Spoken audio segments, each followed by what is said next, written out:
देश में तीसरी बार प्रधानमंत्री मोदी जी शपथ लेने जा रहे हैं प्रधानमंत्री के तौर पर।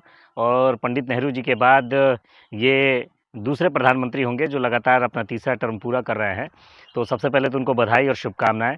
और दूसरी चीज़, पूरे चुनाव में इन्होंने जिस प्रोपगंडा को लोगों के बीच में फैलाने का काम किया और जिस तरीके से सांप्रदायिक एक प्रधानमंत्री की कुर्सी पर बैठते हुए भी सांप्रदायिकता के तहत चुनाव लड़ा, सांप्रदायिक भाषा का प्रयोग किया, इस रिकॉर्ड के मामले में ये पहले प्रधानमंत्री है।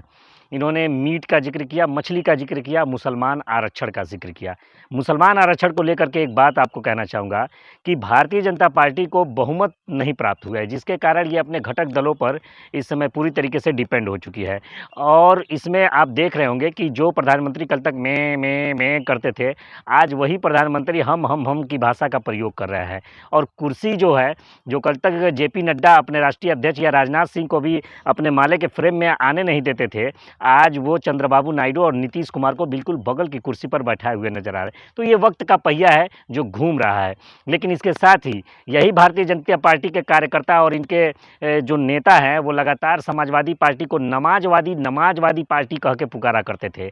और ये इस ऐसे शब्दों का प्रयोग करते थे कि जैसे नमाज पढ़ना गुनाह हो, जैसे नमाज पढ़ना कोई पाप हो। इस तरीके से वो नमाजवादी शब्द का प्रयोग करते थे। और मुस्लिम आरक्षण को लेकर के प्रधानमंत्री मोदी ने क्या क्या कहा वो सुना। लेकिन चंद्रबाबू नायडू वो शख्सियत है राजनीति की जो मुस्लिम आरक्षण की वकालत करते हैं। और मुस्लिम आरक्षण की वकालत के साथ ही साथ चंद्रबाबू नायडू का ये वीडियो भी आप ज़रा देख लीजिए कि इस वीडियो को देखने के बाद कि क्या खेला हो गया भारतीय जनता पार्टी के साथ कि जो राम मंदिर के नाम पर वोट मांगे तो अयोध्या और अयोध्या मंडल से ही इनका सफाया हो गया। और अयोध्या मंडल से सफाया होने के बाद ऐसा सफाया होया कि कल तक जो नमाजवादी चिल्लाकर दूसरों को ब्लेम किया करते थे, दूसरों को भड़काया करते थे हिंदू और मुसलमान के नाम पर, तो वक्त का पहिया ऐसा घुमा कि देश के प्रधानमंत्री को एक नमाजवादी नेता के गोद में जाके बैठना पड़ा। पूरे तरीके से डिपेंड है। वो भी जानते हैं कि नीतीश बाबू और चंद्रबाबू नायडू अगर अपना समर्थन वापस ले लेते हैं तो किसी भी हाल में ये तीसरा टर्म उनका पूरा नहीं हो पाएगा और न ही ये सरकार बनाने में कामयाब हो पाएंगे। लेकिन चंद्रबाबू नायडू तो पेश है अंधभक्तों के लिए ये शानदार वीडियो। वो इस वीडियो को ज़रूर देखें और देखें कि कल तक नमाजवादी जो कह के मजाक उड़ाया करते थे या लोगों को भड़काया करते थे, आज उसी नमाजवादी के हाथ में प्रधानमंत्री मोदी की लगाम जा चुकी है। ये चंद्रबाबू नायडू का वीडियो है, ज़रा ध्यान से देखिएगा कि ये क्या कर रहे हैं।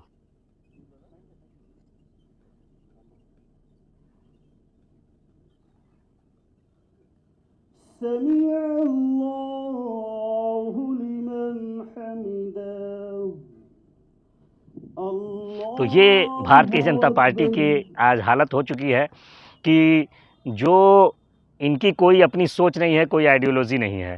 सत्ता ही पाना इनका सबसे बड़ा हथियार होता है और उसके लिए ये किसी के भी साथ जाने के लिए तैयार हैं। जय हिंद, जय भारत।